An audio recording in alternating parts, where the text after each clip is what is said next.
আসসালামু আলাইকুম। আজকে আমরা মেসেঞ্জার ব্যবহারে দারুণ দুইটি ফিচার নিয়ে কথা বলবো। যারা মেসেঞ্জার সেট করতে ভালোবাসেন তাদের জন্য আজকের ভিডিওটি খুবই গুরুত্বপূর্ণ।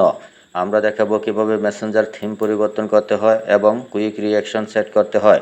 এই দুইটি সেটিংস আপনার মেসেঞ্জার ব্যবহারের অভিজ্ঞতা আরও আকর্ষণীয় করে তুলবে। মেসেঞ্জারের থিম পরিবর্তন করার জন্য মেসেঞ্জার অ্যাপে ক্লিক করুন। ঠিক এরকমভাবে পেজটা ওপেন হবে। এখান থেকে যে আইডির থিম পরিবর্তন করবেন সেই আইডির উপরে ক্লিক করুন।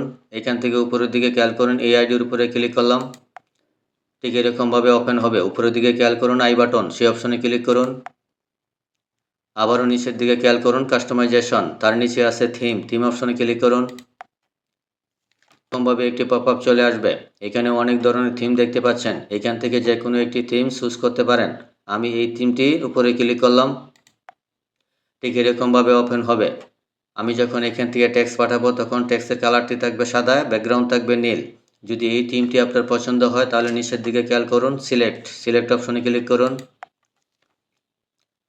আবারও পেজটি থেকে এইরকমভাবে ওপেন হবে।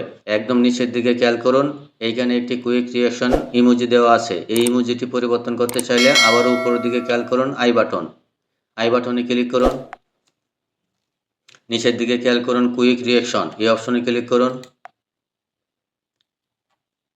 আবার এরকম একটি পপআপ চলে আসবে। এখান থেকে অনেক ধরনের ইমোজি দেখতে পাচ্ছেন।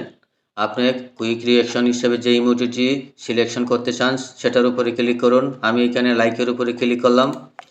তারপর দেখতেই পাচ্ছেন এখন কুইক রিঅ্যাকশন হিসাবে লাইক ইমোজিটি এখানে চলে আসছে।